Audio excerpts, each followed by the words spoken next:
Denominamos propiedades mecánicas al estudio del comportamiento de los materiales ante la acción de las fuerzas. Una deformación mecánica es la modificación en la posición y distancia entre átomos y moléculas ante la acción de fuerzas opuestas. Estas fuerzas opuestas se van a traducir en un cambio externo del cuerpo. La deformación elástica es aquella deformación donde al retirar la fuerza el cuerpo recupera totalmente las dimensiones originales. En forma contraria, la deformación plástico permanente es aquella donde al retirar la fuerza el cuerpo recupera parcialmente las dimensiones originales. La ley de Hooke determina que las tensiones inducidas son proporcionales a las deformaciones producidas hasta una tensión máxima que se denomina límite proporcional. El módulo de elasticidad de Young, que se ve representado en la diapositiva por la letra E, esta constante es una relación numérica entre la tensión y la deformación cuando se cumple la ley de Hooke. Por lo tanto, vamos a ver una proporcionalidad entre la tensión y la deformación hasta este límite proporcional. Después de este límite, la deformación producida es plástica o permanente. Como resultado de una deformación en un cuerpo, se induce una tensión.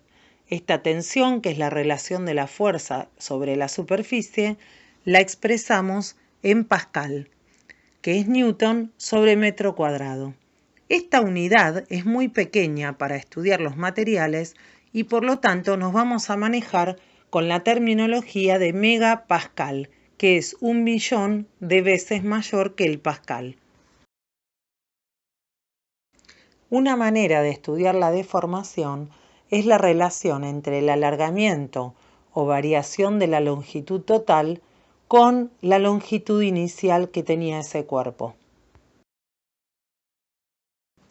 Al realizar ensayos mecánicos del comportamiento de un material, podemos transportar esos valores de tensión y deformación a un sistema de coordenadas cartesianas ortogonales que se denomina curva tensión-deformación. En esta curva tensión-deformación se generan una serie de puntos que al unirlos forman una línea y representan así la gráfica del comportamiento de un material ante ese esfuerzo. Esta curva tensión-deformación comprende dos zonas, una parte recta que indica proporcionalidad entre la tensión y deformación, es decir, que a cada aumento de la tensión le corresponde un aumento de la deformación. Esto se mantiene hasta un punto que es el límite proporcional, es decir, que hasta ese punto se va a cumplir la ley de Hooke. A partir del límite proporcional o superando este valor, se pierde la proporcionalidad hasta llegar a la ruptura del material donde se va a observar una deformación plástica o permanente. El análisis del comportamiento elástico de un material, es decir, antes de su límite proporcional, determina la existencia de materiales rígidos o materiales flexibles, según cuánta tensión soportan y si se deforman elásticamente con menos o con mayor facilidad. Aplicado a la odontología, la longitud de una restauración protética, denominada puente odontológico, necesita como requisito fundamental que el material con el que esté confeccionado sea rígido, es decir, que requiera altos valores de tensión para deformarse elásticamente. En esta curva tensión-deformación analizamos las propiedades de rigidez y flexibilidad de dos materiales. El material celeste es el que presenta mayor rigidez, ya que al aplicarle una tensión se deforma poco. Lo contrario sucede con el material verde, que se deforma elásticamente con mayor facilidad y por lo tanto es más flexible. Para analizar esto, rigidez y flexibilidad y así poder compararlos, debo observar el valor máximo de tensión que alcanzan los materiales en la ordenada.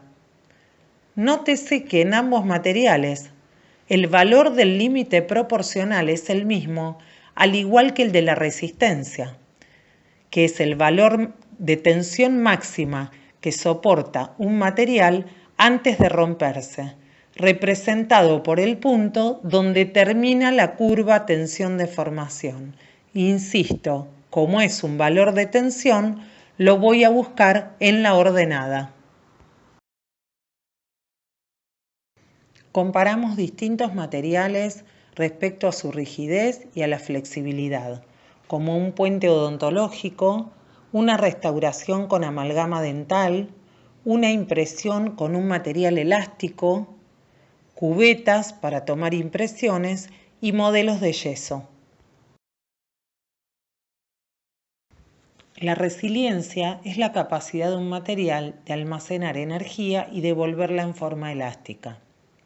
En las imágenes vemos que tanto la fuerza que se aplica en la cuerda del arco, en el resorte o en la goma de la cama elástica, se genera una deformación elástica. El material, al recuperar su forma original, devuelve la energía absorbida como una deformación elástica. El área del gráfico tensión-deformación por debajo del límite proporcional es la resiliencia, pues corresponde a la zona de deformación elástica de un material. Aquí comparamos la resiliencia de dos materiales por medio del análisis del área bajo el límite proporcional o zona elástica. Observamos que el material verde presenta mucha más área por debajo del límite proporcional que el material amarillo, que es menos resiliente.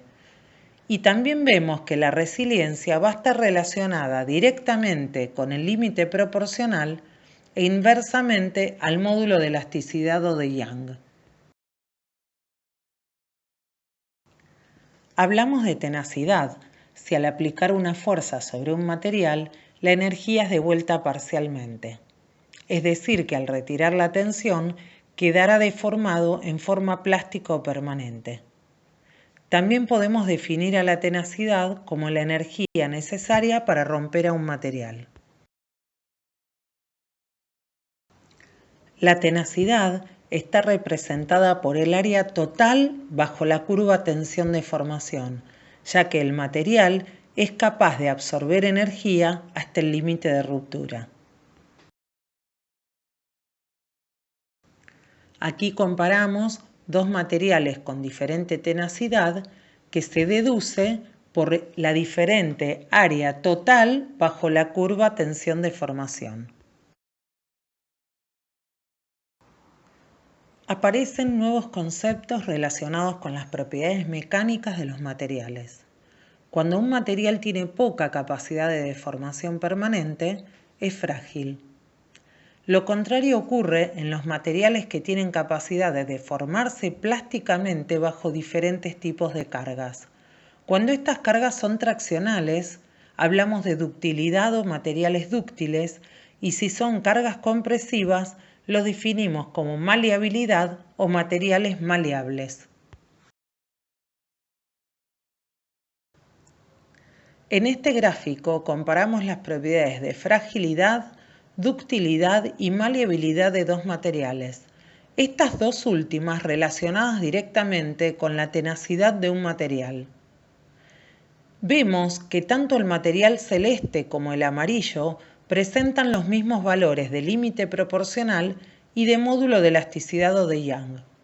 Pero el material amarillo experimenta escasa deformación permanente antes de romperse, por lo tanto es frágil.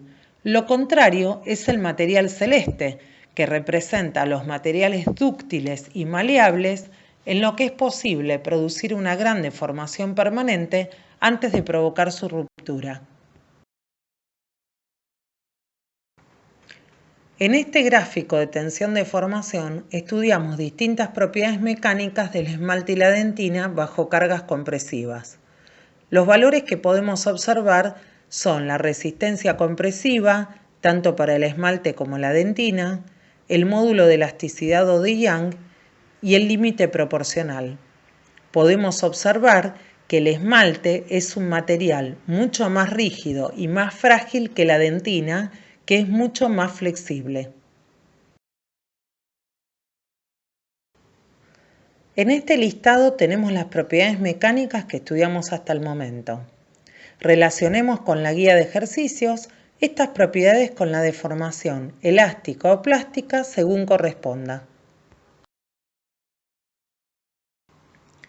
Incorporamos una nueva propiedad mecánica, la viscoelasticidad.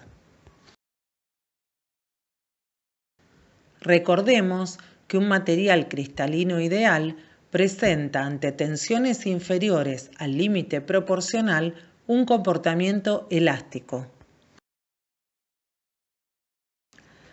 Un material cristalino real experimentará ante tensiones inferiores al límite proporcional un comportamiento elástico. Pero cuando esa tensión, a pesar de ser inferior al límite proporcional, se mantiene durante un tiempo prolongado, o es aplicada en forma intermitente repetidas veces, o es cercana a la temperatura de fusión del material, éste experimentará una deformación permanente que denominamos comportamiento viscoelástico. En los materiales viscoelásticos, esta deformación permanente, que se produce ante tensiones inferiores al límite proporcional, puede ocurrir cuando aplicamos una tensión estática en función del tiempo de aplicación de esta carga. A esa deformación la denominamos creep estático. Cuando el comportamiento viscoelástico se produce ante tensiones inferiores al límite proporcional, ante la aplicación de una tensión dinámica, es decir, en repetidas aplicaciones en función del tiempo, hablamos de creep dinámico.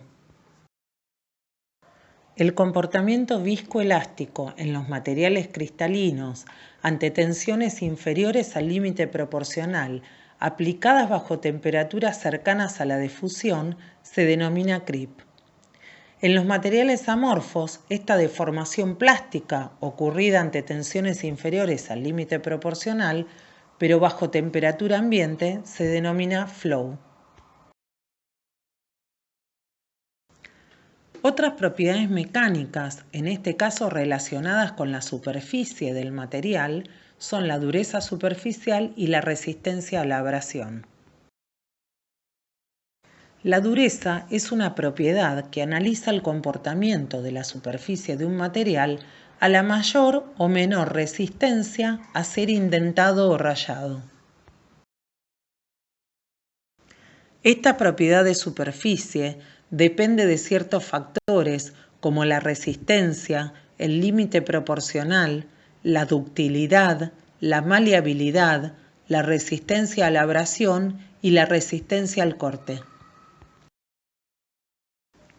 Cuando se realizan ensayos mecánicos de un material, podemos observar que los valores de dureza serán menores cuando la indentación es de mayor tamaño, ya que este material ofrece poca resistencia a ser indentado. Lo contrario ocurre cuando el material ofrece mayor resistencia a que su superficie se vea afectada. Para evaluar la dureza existen diferentes tipos de ensayos. La prueba de durometría Brinell se utiliza fundamentalmente para el estudio de aleaciones de uso odontológico. Se basa en la resistencia de la superficie de la aleación a la indentación de una pequeña esfera de acero o de carburo de tungsteno, generalmente de 1,6 milímetros de diámetro, con un peso determinado. El indentador se mantiene en contacto con la muestra durante un tiempo fijo de 30 segundos y luego se mide el diámetro de esa indentación. Cuanto menor sea la indentación, más duro será el material. Existen tablas de indentaciones para diferentes diámetros. La prueba de dureza Vickers se utiliza para determinar la dureza de aleaciones y también de materiales frágiles. Puede utilizarse en pequeñas áreas y se ha utilizado para medir la dureza de la estructura dentaria.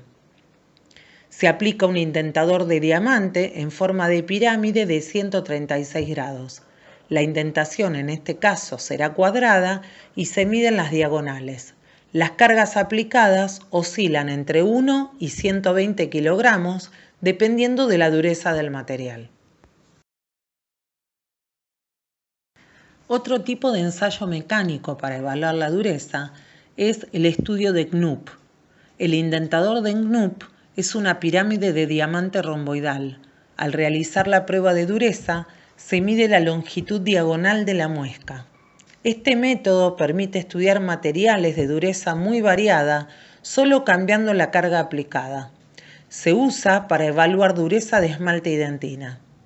Tanto el método de Vickers que vimos como el de Knupp se clasifican como pruebas de microdureza y emplean cargas menores a 9.8 newton en superficies pequeñas.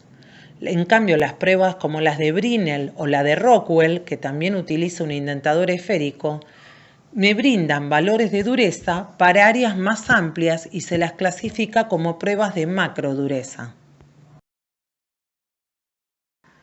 Los distintos ensayos mecánicos para evaluar dureza muestran la huella que deja el indentador en la superficie del material, ya sea en el ensayo de Brinell, Vickers o Knupp. En este caso observamos dos pruebas para evaluar la dureza, como es el método de Barkol y el de Shor.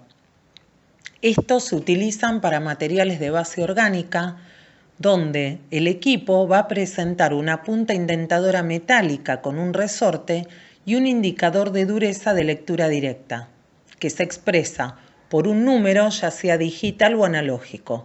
Este número de dureza dependerá de la profundidad de la indentación. La fatiga es un proceso de cambio estructural y permanente, progresivo y localizado, que ocurre en un material que está sujeto a tensiones y deformaciones variables, en un punto o en alguno de los puntos donde se producen grietas o la fractura completa tras un número suficiente de fluctuaciones. En la vida real se observa que repetidos ciclos de carga y descarga debilitan las piezas a lo largo del tiempo, incluso cuando las cargas inducidas están considerablemente por debajo de la tensión de rotura estática e incluso del límite elástico del material. En este caso vemos un ejemplo de fatiga, por ejemplo, lo ocurrido por el accidente del Ice, el ave alemán, en Eschede, en el que murieron un centenar de personas en 1998, o el ejemplo sería también la rotura de cables del puente Zárate-Brazo Largo en Argentina, que afortunadamente pudo repararse. El ensayo de fatiga consiste en someter al material a esfuerzos repetidos o cíclicos hasta que se produzca la rotura. La fatiga es una forma de rotura que ocurre en estructuras sometidas a tensiones dinámicas y fluctuantes, normalmente en materiales metálicos, aunque también está presente en polímeros y en cerámicos. Justamente esa rotura va a consistir en el inicio y posterior propagación de la fisura, que crecen desde el tamaño inicial microscópico hasta un tamaño macroscópico capaz de comprometer la integridad estructural del material, como vimos en los ejemplos anteriores.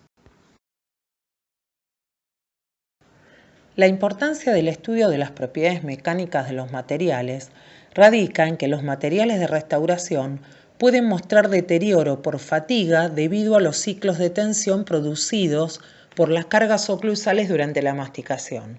El deterioro comienza como una imperfección y luego se propaga hasta que se produce la ruptura catastrófica. Las propiedades mecánicas de las restauraciones, tanto directas como indirectas colocadas en la cavidad bucal, deben ser tales que permitan soportar adecuadamente estas fuerzas de masticación. Por eso es tan importante seleccionar tanto el material como el diseño adecuado para evitar la concentración de tensiones que lleven a la falla o ruptura del material seleccionado.